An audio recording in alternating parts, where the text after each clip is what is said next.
Hi guys, Aka here, coming at you with another video from the land of War and Order. For anyone not familiar with the game, here's a quick run through. War and Order is a PvP style game where you build up your castle and troops and battle against other players. The troop style transcends the medieval theme and incorporates bits of mythology, magic and fantasy themes as well. This is present in the troop design, spirits, totems, and mysterious beings you encounter along the way. There are also magical beasts like the Blue Phoenix, artifacts, and many other cool items in the game. The game has several servers that you can play on or against, and from the looks of it, PvP seems fast-paced and highly engaging. That's all pretty good, and it actually looks like it'll be quite fun. Seems pretty alright. Now, let's kick it off and see what it looks like inside the game. I'm still in the process of growing, developing my keep, and getting used to a lot of the things in the game. If you're just starting out War and Order, you're probably taking your time trying to figure out what to do, what to build, and how to go about everything. So, one of the first things that you want to do, if you go to your castle, and you click on your castle, it gives you several options, and one of the options you have there is the growth map. This basically tells you the upgrade conditions for growing your castle, the things you need to do, and the various features that you unlock by clearing those things. So, if you're not sure what to build and how to go about it, this is where you should come to make sure that you're building the right things for the level that you're at right now. A few of the important buildings that you need to have, probably the most important ones are building your resource fields, which you have here. Now, as you grow, you will get the option to expand more of your land so that you can get more resource fields. So if I unlock this one here, I get 6 more blocks for resources, which is cool. I'll just do that right now. Yep. And you can see it has opened up more spaces for me to build resource fields. Another building that you need to pay attention to is your college.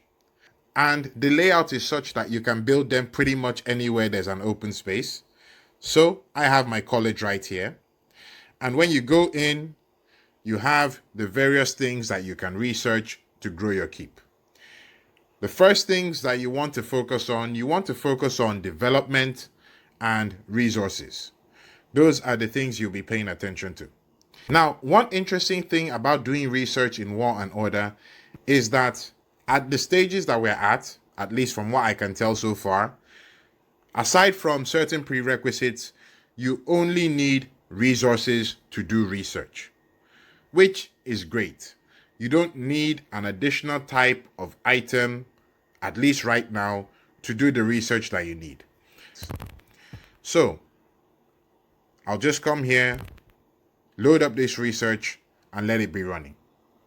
Initially, those will be your primary focus, but as you go along, you will naturally want to start doing things like your military and city defense as well. Aside from that, the other buildings that you want to pay attention to is your barracks. I have my barracks right here. And as I mentioned in the previous video, for your barracks, when you go in, you have access to all your troop types. So you don't need to build multiple buildings to do this. However, though, you can build more than one barracks. And that is actually quite interesting. Because as you can see here, I have 2 barracks in my keep right now.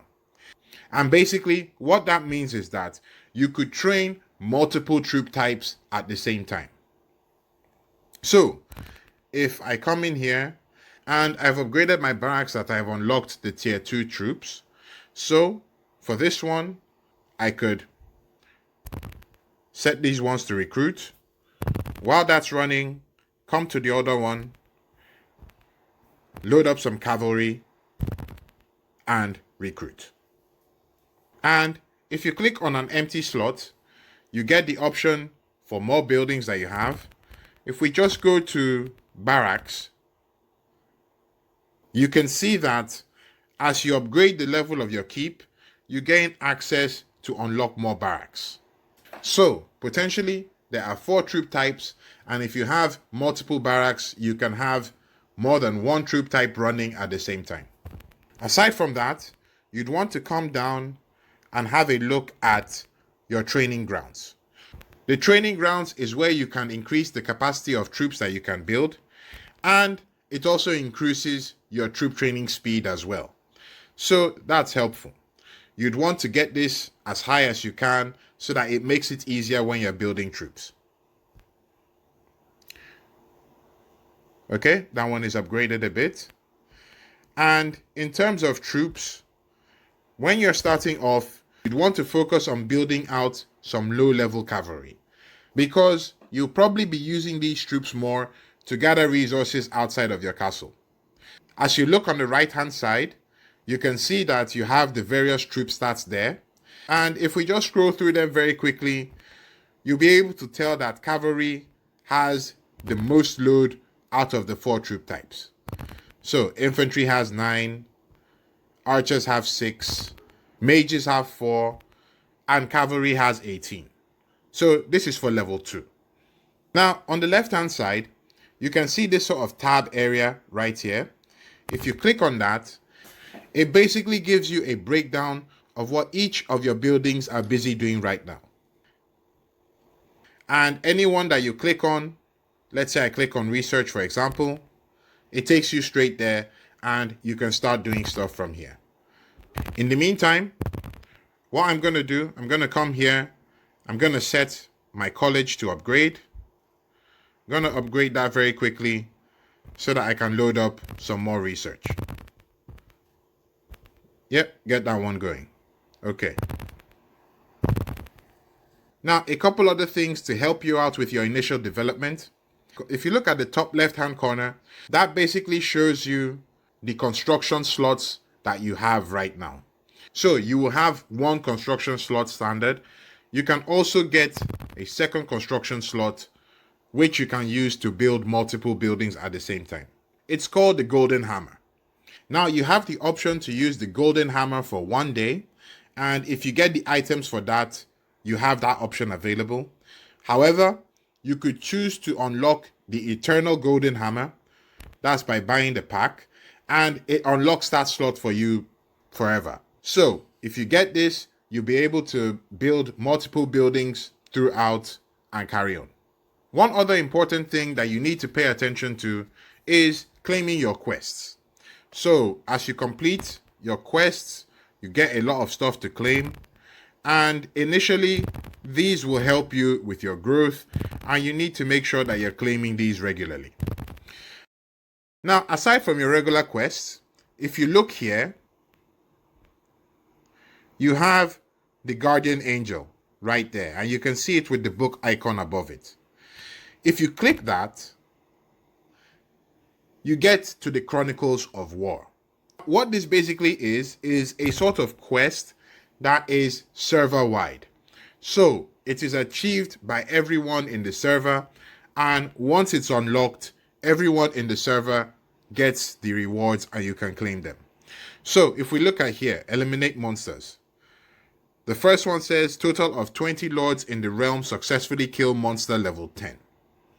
Now, this is unlocked for everyone. You can just go ahead and claim it. And you get those rewards. So you also need to make sure that you're checking your Chronicles of War based on the server that you're in to make sure that you can claim these rewards and carry on. Aside from that, in terms of helping you out with your growth, as I mentioned before, here in the Defense Command, the Classic is where you get the mini game, and completing this mini game is actually quite nice for giving you some of the items, speed ups and things that you will use to grow initially. So be sure to check that out. Now, while we're on the subject of growing, the folks at War and Order were nice enough to give me a redeem code that anyone watching the videos will be able to redeem, get some bonuses, and help them along with their progress. Some people got in touch with me saying that they weren't sure how to redeem the code, so I'm going to show that to you right now. All you do, you click on your monarch, and it gives you various options. And as you can see here, you have exchange gift. So if you click on the exchange gift, you get the option to put the code in. All you do, type in RedEvony. Okay.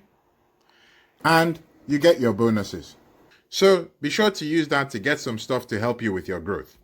Now, aside from this, if you would like to try out the game and you haven't gotten it yet, there's a download code in the description of the video. Use that code to download the game, get your redeem code, get your bonuses, and get enjoying War and Order. Thank you for your time, guys. I'll put out another video where I'll be covering some more things regarding growth, looking at troops, PvP, and some other aspects of the game. Thank you very much. Aka signing out.